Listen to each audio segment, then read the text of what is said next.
साल 2006 दुनिया भर के सिनेमा हॉल्स पैक्ड थे। चर्च ग्रुप्स प्रोटेस्ट ऑर्गेनाइज कर रहे थे। न्यूज़ चैनल्स पर हिस्टोरियन और रिलीजियस स्कॉलर्स डिबेट कर रहे थे और लाखों लोग एक फिल्म देखने जा रहे थे, द डा विंची कोड। किताब पे लोगों ने क्रिटिक किया, लेकिन इसकी असल पॉपुलैरिटी आती है मूवी की रिलीज़ पे और इसकी कहानी सचमुच लोगों तक पहुंचती है। ये symbols secret societies, occult history और हिडन पावर स्ट्रक्चर के बारे में थी, और शायद इसीलिए द डा विंची कोड इतनी मिस्टीरियस और इंटरेस्टिंग फील होती है, क्योंकि फिल्म ने एक डेंजरस पॉसिबिलिटी सजेस्ट की। क्या अगर दुनिया हिडन सिंबल्स और इनविजिबल नेटवर्क्स के ज़रिए ऑपरेट करती हो और हम उन्हें हर रोज़ देखते हैं बिना एहसास किए।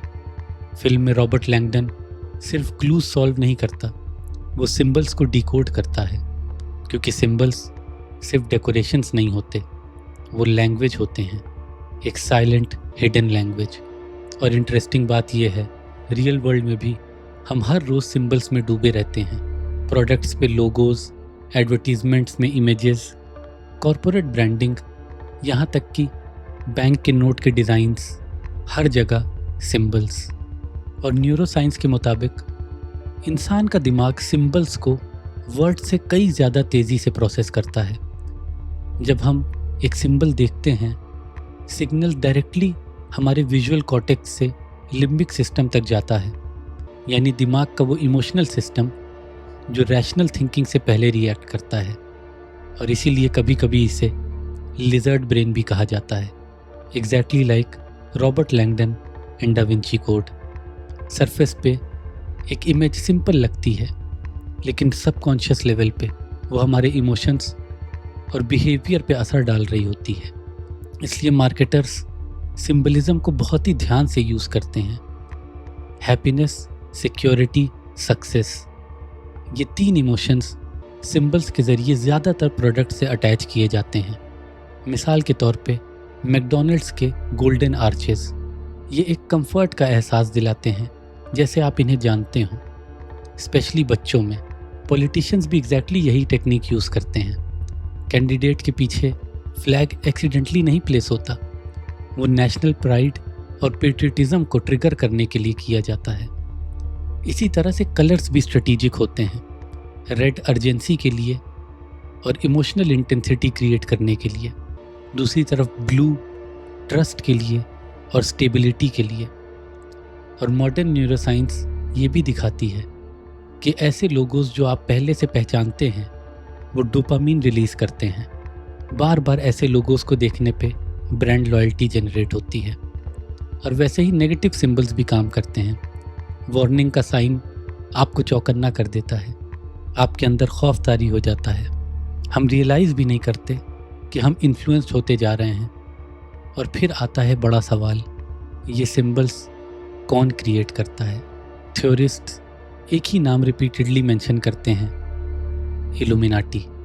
ट्रायंगल, पिरामिड, ऑल सीइंग आई, ये सिंबल्स बार बार सर्वेलेंस और एलीट पावर के साथ एसोसिएट किए जाते हैं। जब आप पिरामिड वर्ड सुनते हैं तो आपका माइंड ऑटोमेटिकली इजिप्ट के पिरामिड्स के बारे में सोचने लगता है। हज़ारों साल पुराना एक स्ट्रक्चर। किसी के दिमाग में फिरौन की शक्ल आती है, कोई एंशिएंट पावर के बारे में सोचता है। लेकिन जब हम पिरामिड को अनफिनिश्ड देखते हैं, वो भी एक सिंबल है कि काम अभी चल रहा है। उसी तरह आउल भी, यानी उल्लू, बार बार नज़र आता है। वैसे तो विजडम या फिर हिकमत का सिंबल है, लेकिन कई बार अंधेरा, सीक्रेसी या फिर हिडन नॉलेज का सिंबल भी होता है। और इसीलिए आउल का सबसे बड़ा कनेक्शन दिखाया जाता है बोहेमियन ग्रोव, कैलिफोर्निया के एक जंगल में एक सेक्लूडेड रिट्रीट, जहां दुनिया के कुछ सबसे पावरफुल लोग इकट्ठा होते हैं हर साल। Politicians, corporate leaders, influential families, यहाँ तक कि प्रेसिडेंट्स भी, जिनमें तो कुछ के नाम बार बार आते हैं, जैसे कि John F Kennedy, bill Clinton, Jimmy Carter, Henry Kissinger और एक सबसे मशहूर जॉन डी रॉकफेलर। और रिट्रीट के सेंटर में एक बहुत ही बड़ा उल्लू का मुजस्समा है, बोहेमियन ग्रोव के ओपनिंग रिचुअल्स में इंसानी मुजस्समा जलाया जाता है, ये दिखाने के लिए कि हम दुनियावी चीज़ों को छोड़ रहे हैं। लेकिन क्या सिर्फ मुजस्समा ही जलाया जाता है? अल्लाह आलम। मेंबर्स रोब्स और हुड्स पहने रहते हैं, सेरेमनीज और पेगन रिचुअल्स परफॉर्म किए जाते हैं, exactly like the da Vinci code, जिसमें प्रायोरी ऑफ साइन के मेंबर्स ये सब करते हैं, यहाँ तक कि जिना के रिचुअल्स भी। लेकिन पब्लिक मोस्टली बेखबर है। एक थ्योरी के मुताबिक आउल अंधेरे में देख सकता है और इसीलिए ये उनका सिंबल है कि वो अंधेरे में ग्लोबल इन्फ्लुएंस ऑपरेट करते हैं। उसी तरह शेवरॉन सिंबल मिलिट्री अथॉरिटी दिखाता है, स्ट्रक्चर्ड पावर, फोर्स या फिर कंट्रोल। कुछ सिंबल्स जो और मशहूर हैं उनमें से है पेंटाग्राम और 666 डेविल। ये सब अकल्ट इमेजरी के साथ एसोसिएट किए जाते हैं। चाहे इंसान रिलीजियस हो या नहीं, ये सिंबल्स ऑटोमेटिकली ब्लैक मैजिक और सेटनिज्म की याद दिलाते हैं। इसीलिए इंटरनेट थ्योरीज बार बार कॉरपोरेशंस को इन अकल्ट सिंबल्स के साथ कनेक्ट करती है और कई जगह पे तो ये बहुत ही ज़्यादा साफ जाहिर हो जाते हैं, जैसे गूगल क्रोम का लोगो या फिर डिज्नी का लोगो या फिर मॉन्स्टर एनर्जी के क्लॉ मार्क्स। इन सब में हिडन 666 पैटर्न दिखता है। आप कब तक इन्हें कॉन्स्पिरेसी थ्योरी कहते रहेंगे? मॉन्स्टर एनर्जी के 3 पंजे के जो मार्क्स हैं वो हिब्रू लेटर वाव से कनेक्ट किया जाता है, जो न्यूमरोलॉजी में 6 रिप्रेजेंट करता है। ये सब कोई रैंडम इत्तेफाक नहीं है, बल्कि साइकोलॉजिकल कंडीशनिंग है एक हिडन सिस्टम के लिए।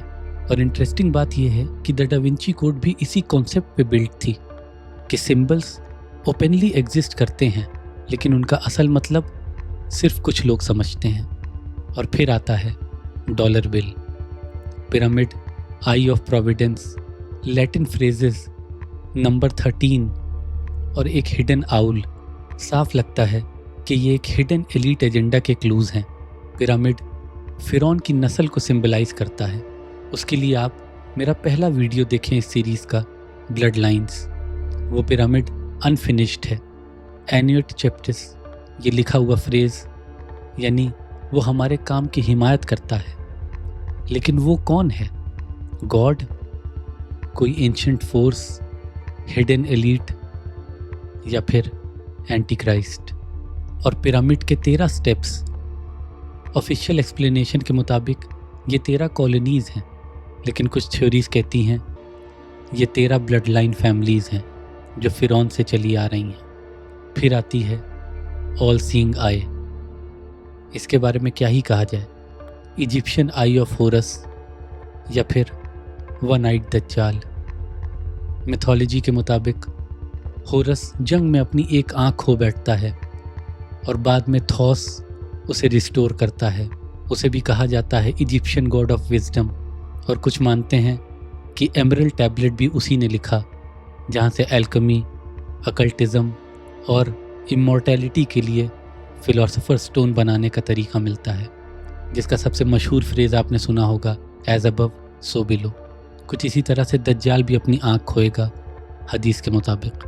और फिर नीचे लिखा होता है नोबस ऑर्डो सेक्लोरम, the new order of the ages या फिर a new world order. One world government, one global system, one hidden structure. Upper corner में हिडन आउल और भी ज़्यादा मिस्ट्री ऐड कर देता है, जो कि डायरेक्ट लिंक होता है बोहेमियन ग्रोव से। एक सिंबल कि आपका हर एक्सचेंज डॉलर में एक लार्जर प्रोजेक्ट का पार्ट है। प्रोजेक्ट जो सदियों पहले स्टार्ट हुआ था दज्जाल के निज़ाम को बनाने का, और अब रैबिट होल और डीप होता जाता है। बैफोमेट, एक गोट हेडेड फिगर, मेल और फीमेल डुअलिटी, ह्यूमन और बीस्ट दोनों, एज अबव सो बिलो। यहाँ पर भी बैफोमेट कई बार पेंटाग्राम के साथ भी दिखता है। इसके साथ फॉरबिडन रिचुअल्स किए जाते हैं और ये सिंबल्स यहाँ तक नहीं रुकते। स्टारबक्स के ओरिजिनल लोगो की मिसाल ले लीजिए, उसको अपसाइड डाउन करने पे वो एक गोट जैसा दिखता है। वही बैफोमेट की इमेजरी। कंपनी ऑफिशियली कहती है कि डिज़ाइन एक नॉर्स 2 टेल्ड मरमेड से इंस्पायर्ड है। लेकिन रिसर्चर्स क्लेम करते हैं कि इमेजरी J.E. क्रेलॉट की अकल्ट सिंबलिज्म बुक से मिलती है, और नाम से तो आप समझ ही गए होंगे किस स्टार के लिए ये बक्स यानी पैसा इकट्ठा कर रहे हैं। 1317 एग्जैक्टली वही साल जब नाइट टेम्पलार्स कोलैप्स हुए, और यहीं से स्टोरी और डेंजरस हो जाती है, क्योंकि ऑलमोस्ट हर सीक्रेट सोसाइटी इवेंचुअली एक ही ऑर्गेनाइजेशन तक पहुंचती है, नाइट्स टेम्पलार। 12वीं सदी कुछ वॉरियर मॉन्क्स होते हैं और उनका एक ऑफिशियल मिशन क्रिश्चियन पिलग्रिम्स को यूरोप से जेरूसलम तक सेफली एस्कॉर्ट करना। लेकिन टेम्पलार्स सिर्फ सोल्जर्स नहीं रहे, वो बैंकर्स बन गए। वेल्दी लॉबीज यूरोप के किसी भी टेम्पलर कमांड्री में अपने पैसे जमा कर सकती थी और जेरूसलम में लेटर्स ऑफ क्रेडिट का इस्तेमाल करके पैसे निकाल सकती थी। एक मेडिवल बैंकिंग सिस्टम, और इसी इनोवेशन ने उन्हें हैरतअंगेज तौर पर दौलतमंद बना दिया। कुछ ही डेकेड्स में टेम्पलर्स के पास बादशाहों से ज़्यादा दौलत और मुल्कों से ज़्यादा आर्म्ड फोर्सेस आ गईं। सैकड़ों कासल्स, हज़ारों मील तक ज़मीन, फ्रांस से मिडिल ईस्ट तक उनका इन्फ्लुएंस फैल गया था। कुछ हिस्टोरियंस उन्हें दुनिया की पहली मल्टीनेशनल कॉरपोरेशंस तक कहती है। लेकिन फिर 1307 King Philip IV of France, जो टेम्पलार्स का बहुत बड़ा कर्जदार हो गया था, सिर्फ एक सोल्यूशन देखता है, उन्हें ख़त्म कर दो। उन पे चार्जेस लगाए जाते हैं अकल्ट रिचुअल्स के, बैफोमेट की इबादत के, और क्या पता वो करते भी हों। टेम्पलर लीडर्स हंट होते हैं, उनकी ज़मीन और दौलत सीज कर ली जाती है। लेकिन थ्योरीज़ के मुताबिक टेम्पलार्स ख़त्म नहीं हुए, वो अंडरग्राउंड चले गए और फिर सीक्रेटली वापस से बाहर आते हैं अलग नाम के साथ। 1446 स्कॉटलैंड, रोजलिन चैपल कंस्ट्रक्ट होता है। स्टोन एक्सपर्ट्स और मेसन्स की ज़रूरत होती है, और इसी जगह से फ्री मेसन उभरते हैं। फ्री मेसन्स जिनमें सबसे पुराना नाम आता है हायरम अबीफ का, द मास्टर आर्किटेक्ट। कहा जाता है ये सुलेमान अलैहिस्सलाम के हैकल का चीफ आर्किटेक्ट था। उसी तरह मैरीज चैपल दुनिया के सबसे पुराने मेसोनिक टेम्पल्स में से एक। ऑफिशियल रिकॉर्ड्स के मुताबिक 1599 से हैं, लेकिन बिल्डिंग उससे भी पुरानी लगती है। और रोजलिन चैपल के अंदर टेम्पलर और मेसोनिक इमेजरी सब जगह है। Templar crosses, pentagrams, hexagrams, seal of Solomon, 2 poor soldiers, 1 horse पे, एग्जैक्टली वही सिंबल जो नाइट्स टेम्पलर का ऑफिशियल एम्बलम था। Poor fellow soldiers of Christ and the Temple of Solomon. Christian church के अंदर अकल्ट और पेगन इमेजरी, और कुछ जगह पे तो जीसस को ही ऐसा दिखाया है कि आप फ़र्क नहीं बता पाएंगे ये जीसस हैं या लूसीफर। और फिर सर विलियम सेंक्लेयर का टूम्ब, वहाँ तो डायरेक्टली कार्व्ड वर्ड्स लिखे हैं नाइट टेम्पलर, यानी एक ऑफिशियली डिस्ट्रॉयड ऑर्गेनाइजेशन शायद हिडन फॉर्म में सरवाइव करती रही। और फिर 1776 बवेरिया, एडम वाइसॉप नाम का लॉ प्रोफेसर कैथोलिक चर्च और मोनार्की के इन्फ्लुएंस से फ्रस्ट्रेटेड होता है और एक सीक्रेट सोसाइटी कायम करता है, इल्यूमिनाटी। वाइसॉप समझता था कि लोगों की ख्वाहिशात को कैसे मैनिपुलेट करना है, और इसीलिए उसने फ्रीमेसन्स को भी टारगेट किया। 18वीं सदी तक फ्रीमेसन्स ऑलरेडी गवर्नमेंट इंस्टीट्यूशंस में इन्फ्लुएंस कर रहे थे, लेकिन वाइसॉप समझता था कि उनका काम अभी कम पड़ रहा है, तो वो मेसन्स को ज्वाइन करता है खुद, और बहुत तेज़ी से इल्यूमिनाटी एक्सपैंड होने लगती है। Politicians, military leaders, intellectuals, nobility, लगभग 3000 मेंबर्स। लेकिन सीक्रेट सोसाइटीज़ को सीक्रेट रखना मुश्किल होता है।